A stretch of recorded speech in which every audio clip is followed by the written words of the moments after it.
নমস্কাৰ, পোনপ্ৰথমে আপোনালোক সকলোকে স্বাগতম জনাইছোঁ মোৰ চেনেলটিলৈ। আজি আপোনালোকৰ লগত শ্বেয়াৰ কৰিব লৈছোঁ তিলৰ সৈতে বনোৱা মাছৰ এটা ৰেচিপি। হয়তো আপোনালোকে তেনেকৈ বনাই খাইছেও। আজি মই কেনেকৈ বনাওঁ আপোনালোকক দেখুৱাম আৰু আপোনালোকে সম্পূৰ্ণকৈ ভিডিঅ'টো চাব বুলি আশা কৰিলোঁ। এতিয়া বলক ভিডিঅ'টোৰ মাজলৈ। আজি ৰেচিপিটোৰ কাৰণে মই লৈছোঁ ৰৌ মাছ 4 পিচ, কাৰণ আমাৰ মানুহ 4টা, আৰু এইখিনি মোৰ আগতীয়াকৈ ভজা আছিলে। আৰু তিল লৈছোঁ ডাঙৰ চামুচৰ 2 চামুচ, এইখিনি ভালকৈ মই ভাজি পিচি লৈছোঁ। আৰু পিঁয়াজ লৈছোঁ সৰু পিঁয়াজ 3টা, এইখিনিও মই পিচি লৈছোঁ। লগত মছলা লাগিব, আদা নহৰু মই থেতেলিয়াই লৈছোঁ, হালধি 1.5 চামুচ লৈছোঁ, জালুক 1 চামুচ লৈছোঁ, জিৰা গুড়া 1 চামুচ, জলকীয়া গুড়া 1/2 চামুচ আৰু মিট মছলা 1/2 চামুচ, কেঁচা জলকীয়া 2টা মই ফালি লৈছোঁ আৰু শুকান জলকীয়া 2টা লৈছোঁ। তেল গৰম হ'ল, এতিয়া মই ইয়াত দিম গোটা জিৰা 1/2 চামুচ, শুকান জলকীয়া 2টাও দি দিম।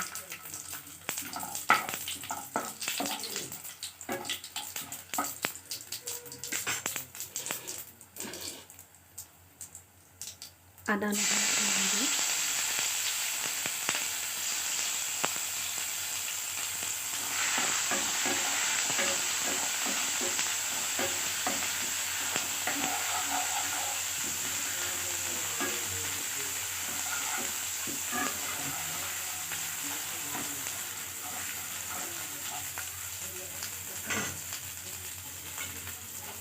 এতিয়া পিঁয়াজখিনি দি দিম।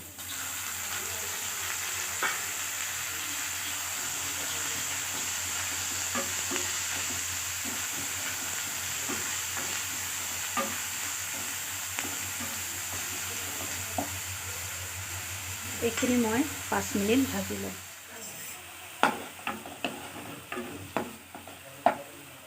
এতিয়া মই ইয়াত গোটেই মছলাখিনি দি দিম।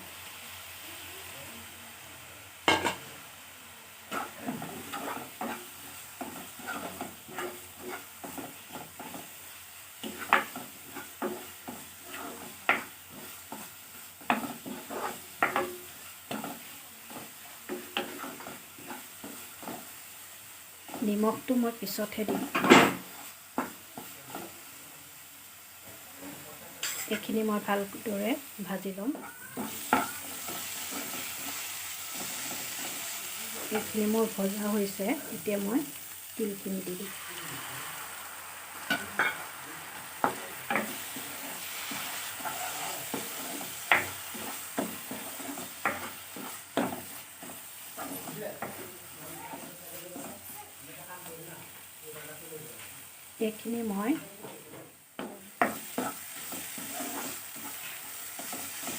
এইখিনি ভাজি হৈছে। তিলৰ এটা বৰ ধুনীয়া গোন্ধ ওলাইছে। এতিয়া মই ইয়াত নিমখ দিম।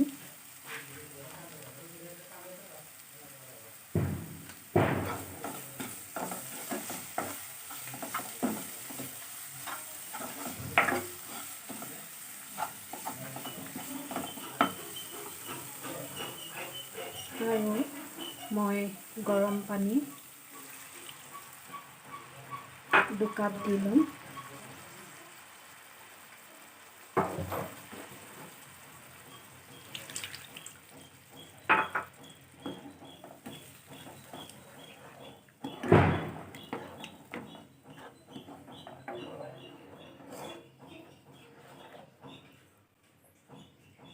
এইখিনি এতিয়া উতলিবলৈ দিম। এইখিনি উতল আহিছে, এতিয়া মই ইয়াত দিম ভাজি লোৱা পিঠাগুড়ি 1 চামুচ।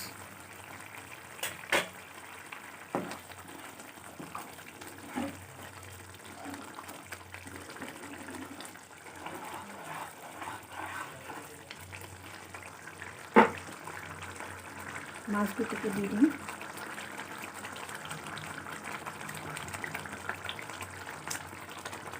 আৰু কাটি কাটি লোৱা জলকীয়া দুটাও দি দিম।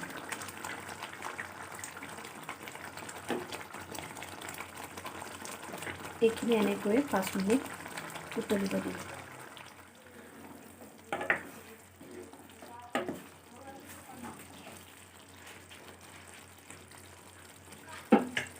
এইখিনি মোৰ হৈ গ'ল। এতিয়া তিলৰ লগত ৰৌ মাছৰ আঞ্জা এনেদৰে খাবলৈ বহুতেই সোৱাদ হয় আৰু গৰম ভাতৰ লগত গৰমে গৰমে খাবলৈতো আৰুৱেই টেষ্টি হয়।